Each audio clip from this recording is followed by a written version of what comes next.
और फिर हैं लोकतंत्रात्मक गणराज्य, डेमोक्रेटिक रिपब्लिक।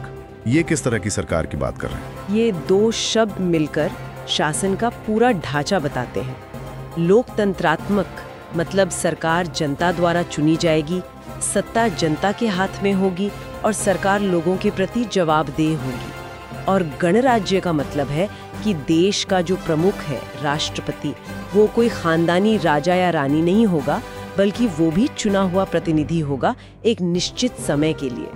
तो ये पांचों शब्द संपूर्ण प्रभुत्व संपन्न, समाजवादी, पंथनिरपेक्ष, लोकतंत्रात्मक, गणराज्य, ये मिलकर एक तरह से भारत के चरित्र की रूपरेखा तैयार करते हैं। बिल्कुल।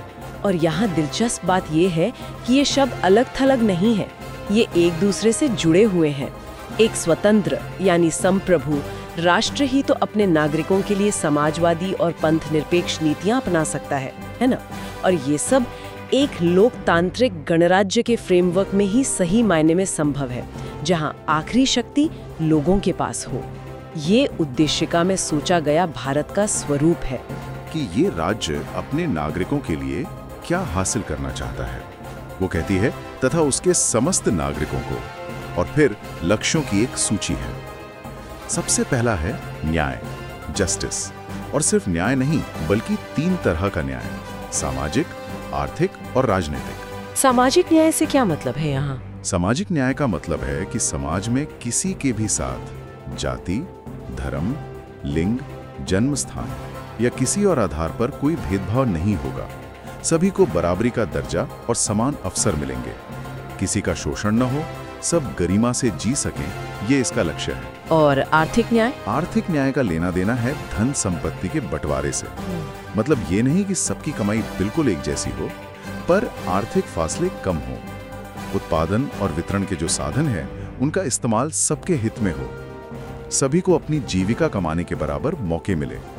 ये कहीं ना कहीं समाजवादी विचार से जुड़ता है। और तीसरा राजनीतिक न्याय। राजनीतिक न्याय यानी सभी नागरिकों को बिना भेदभाव के समान राजनीतिक अधिकार, जैसे वोट देने का अधिकार, चुनाव लड़ने का अधिकार, सरकारी नौकरी पाने का अवसर, अपनी बात सरकार तक पहुंचाने का अधिकार, ये सब इसमें शामिल है। ये लोकतंत्र की बुनियाद है कि हर कोई राजनीतिक प्रक्रिया में हिस्सा ले सके। तो ये तीनों न्याय मिलकर एक बहुत बड़ा लक्ष्य बनाते हैं: सामाजिक, आर्थिक, राजनीतिक। हाँ, ये न्याय की एक बहुत व्यापक होलिस्टिक अवधारणा है। ये सिर्फ कोर्ट कचहरी तक सीमित नहीं है, बल्कि जिंदगी के हर पहलू में बराबरी और निष्पक्षता लाने की बात करता है। न्याय के बाद अगला लक्ष्य है स्वतंत्रता, लिबर्टी। और यहाँ भी दायरा बहुत बड़ा है: विचार, अभिव्यक्ति, विश्वास, धर्म और उपासना की स्वतंत्रता। ये कितना जरूरी है। अरे, ये तो व्यक्ति के विकास और लोकतंत्र के लिए ऑक्सीजन की तरह है। सोचने की आजादी, विचार, अपनी बात कहने की आजादी, अभिव्यक्ति, किसी भी विचार को मानने या न मानने की आजादी, विश्वास, और अपने धर्म का पालन करने की आजादी, धर्म और उपासना, ये सब मिलकर ही तो एक व्यक्ति को सही मायनों में स्वतंत्र नागरिक बनाते हैं। इनके बिना तो शायद एक खुला समाज सोच भी नहीं सकते। बिल्कुल नहीं। यही स्वतंत्रताएं तो हमें सरकार से सवाल पूछने, अपने विचार रखने और संगठित होने का अधिकार देती हैं। ये व्यक्ति की गरिमा के लिए भी जरूरी है और राज्य की शक्ति पर एक तरह का अंकुश भी। न्याय, स्वतंत्रता और फिर तीसरा लक्ष्य है समता, इक्वालिटी। या 2 तरह की समता की बात है: प्रतिष्ठा और अवसर की समता।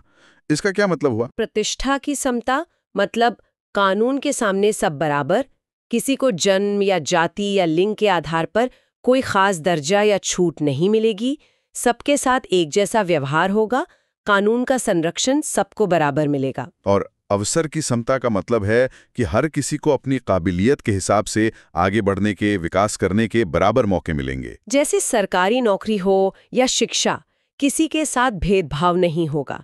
कोशिश ये है कि हर व्यक्ति अपनी पूरी क्षमता तक पहुंच सके। तो ये तीनों न्याय, स्वतंत्रता, समता, ये नागरिकों के लिए एक आदर्श स्थिति बनाने का वादा है। हाँ, और अगर हम इसे बड़ी तस्वीर में देखें तो ये तीनों मूल्य एक दूसरे से जुड़े हुए हैं, एक दूसरे के पूरक हैं। ये हमारे लोकतंत्र के खंभे हैं। ये नागरिकों के अधिकारों और उनकी गरिमा की नींव रखते हैं।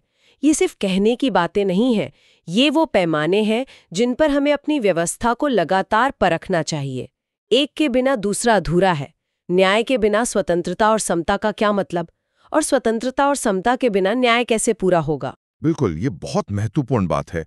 अब उद्देशिका अपने अंतिम और शायद सबसे गहरे लक्ष्य की ओर बढ़ती है। इन सबको हासिल करने के साथ साथ क्या बढ़ाना है? वो कहती है, तथा उन सब में व्यक्ति की गरिमा और राष्ट्र की एकता और अखंडता सुनिश्चित करने वाली बंधुता बढ़ाने के लिए। यहां बंधुता यानी फ्रेटर्निटी, ये शब्द बहुत अहम लगता है। हाँ, बंधुता मतलब भाईचारे की भावना। ये सिर्फ एक नैतिक बात नहीं है। संविधान बनाने वालों ने इसे बहुत सोच समझ के रखा था। बंधुता दो बहुत जरूरी चीजों को पक्का करती है। पहली, व्यक्ति की गरिमा, हर इंसान का सम्मान, और दूसरी, राष्ट्र की एकता और अखंडता। ये जुड़ाव कैसे काम करता है? मतलब भाईचारा व्यक्ति की गरिमा और राष्ट्र की एकता को कैसे जोड़ता है? देखिए, भारत में कितनी विविधताएं है, धर्म, भाषा, संस्कृति, इलाके, है ना? ऐसे में देश को एक रखने के लिए जरूरी है कि हम सब नागरिक एक दूसरे के प्रति भाईचारा महसूस करें।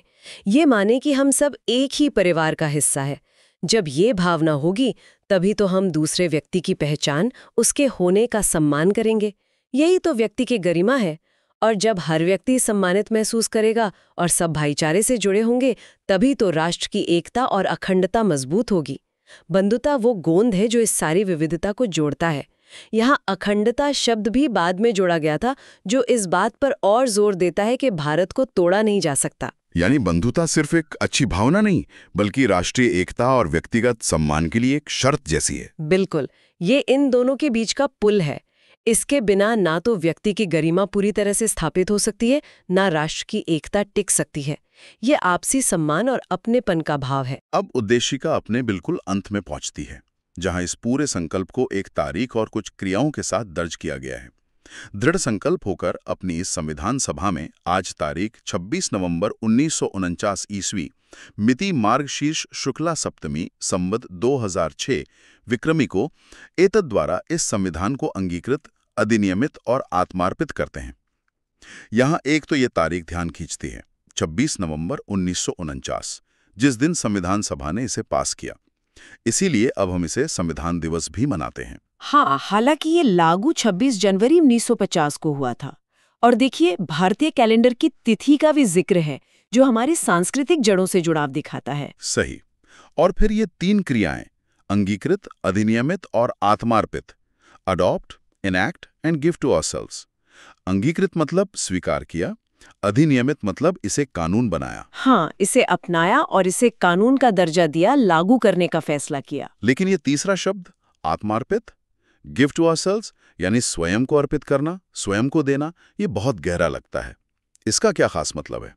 कि हम भारत के लोगों ने ये संविधान किसी बाहरी ताकत के कहने पर या दबाव में नहीं बनाया, बिल्कुल, बल्कि अपनी आजाद मर्जी से अपने चुने हुए प्रतिनिधियों के जरिए से बनाया और फिर खुद को ही सौंप दिया। जी। ये संविधान की सर्वोच्च वैधता का सबसे बड़ा प्रमाण है। शक्ति जनता से आई और जनता को ही समर्पित हुई। ये दिखाता है कि हम भारत के लोग इसके सिर्फ रचयिता नहीं, बल्कि इसके मालिक भी हैं, इसके पालक भी हैं।